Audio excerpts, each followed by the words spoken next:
management. Best way to do that is a gratuity journal. Every day, write the things you're happy for. And finally, is cholesterol normal? Is high cholesterol normal? Show of hands. Anyone? Is it normal? It's normal. To a certain extent, it's normal. What's abnormal is the ratio. All right? We need to have a balanced ratio of good cholesterol and bad cholesterol. All right? It's actually essential for life. Did you know that the outside of your cells, that all the hormones in your body are made out of cholesterol? If there was no cholesterol in this world, there would be no life. You can actually change your cholesterol by the fruits and vegetables you eat because they have cholesterol too. Why? Because they have cells. Alright? So cholesterol is not going to be our enemy. So the outside approach thinks that your body does not know what it's doing. And the solution it promotes is drugs and surgery. Hey, you know, maybe God didn't do you right, and you're not behaving right. You're doing a little bit too much plaquing in your arteries because they're irritated. Right? So if they're irritated, they're trying to heal. That's why we have plaquing. It's not the other way around. So this is what it promotes. And we have to be careful with this approach because drugs are not the answer. The first line of defense is prevention. Drugs do amazing things. I'm not here to bash medicine. Hey, if you get in a car accident, if you need an operation, these are the people you want to be taken care of. But when we do it excessively, it comes with some problems. And about 225,000 Americans die every year of appropriately prescribed drugs, properly performed procedures and operations, short stays at the hospital because they get infections. All right, so you have to be very careful when you go through this route. And all I'm saying is that the first alternative should always be prevention.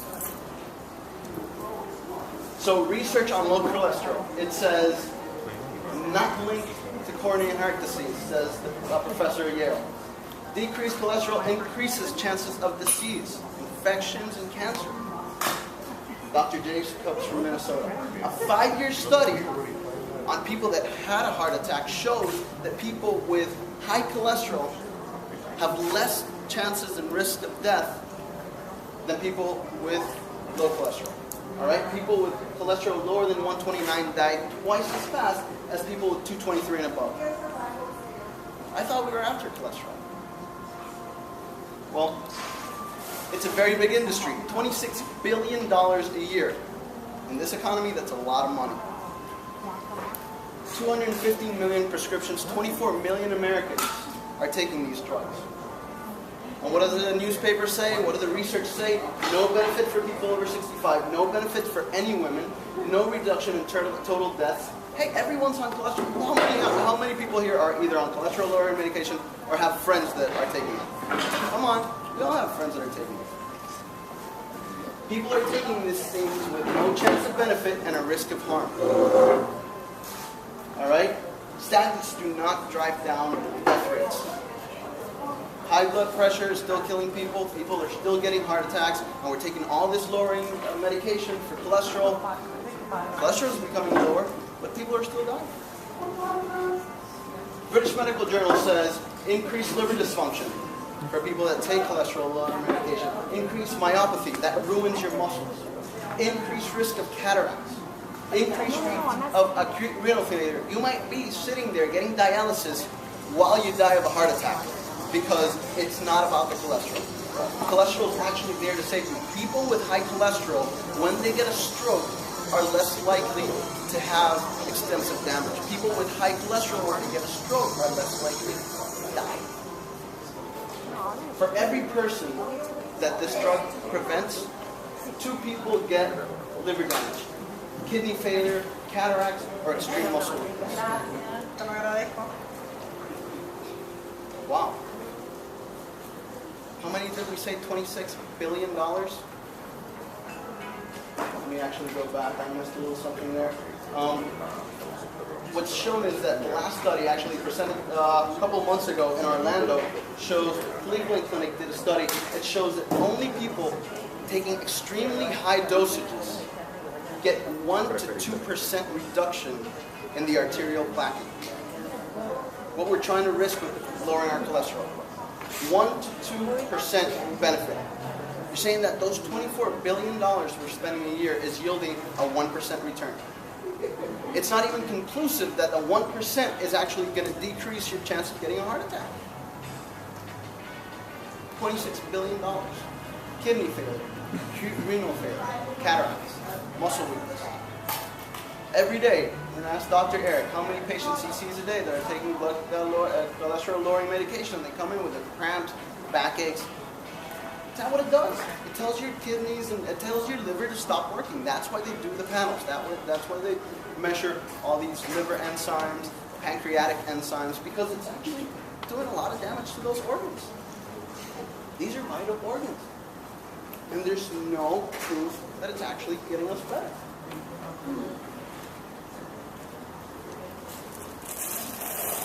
What about high cholesterol, Dr. Colon? Old people with low cholesterol die twice as often from heart attack than people with high cholesterol. Yale University. Cholesterol is good. Without it, there'd be no life in this planet. Cholesterol is associated with longevity, lower rates of death. People live longer. This doctor says, to the public and the scientific community, I say wake up. I say, Dr. Colon say wake up. $26 billion a year. 1% return. 1% return, and you're risking your liver, you're risking your kidneys, you're risking your eyes, you're risking your muscles. Think about what you're doing. Is there a miraculous pill out there? No, there's not. We've been looking for it for what? Hundreds of years. And we still don't have it. So if you want to live a long, healthy life, it comes from within. That's why we have the Insight approach. That's what we show and teach our patients in our office. Is that you have the power to be healthy. You have the power from inside of you to be all that God intended for you to be. And He actually gave you all these tools. You just have to give it time. You just have to give it the raw materials that it is required for your body to behave at its optimal level. When we talk about the Insight approach, we talk about vitalism. We talk about prevention. We talk about the doctor within. The doctor that when you get a cut, if it's on your finger, it'll actually restore your digital print. Wow. Right? It's what makes babies breathe when they're born. It's what makes you digest food. And even if it's been sitting in Publix for 28 days and it's been sitting in your kitchen for another 28, and it's sitting on a cardboard box and it probably tastes like cardboard, like Dr. Fisher likes to point out, your body still manages to make that a living tissue. That's the power that you have within you. And you cannot find that power within a pill. That's why you have to choose what sort of life you want for yourself.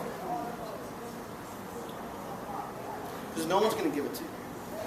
It's not easy. We all have our habits. We all have our preferred tendencies. But it's up to us to get better. CRP, C-reactive protein. It's made in the liver. Inflammation in the blood. This is a great stat. 85% of heart attacks are associated with inflammation in the blood. It's actually getting stuck there. And inflammation, it's going to be linked to the C-reactive protein through anything that causes increased acidity in the blood. Corrosiveness. It's a body protecting ourselves. We are making sewage out of what feeds our cells. And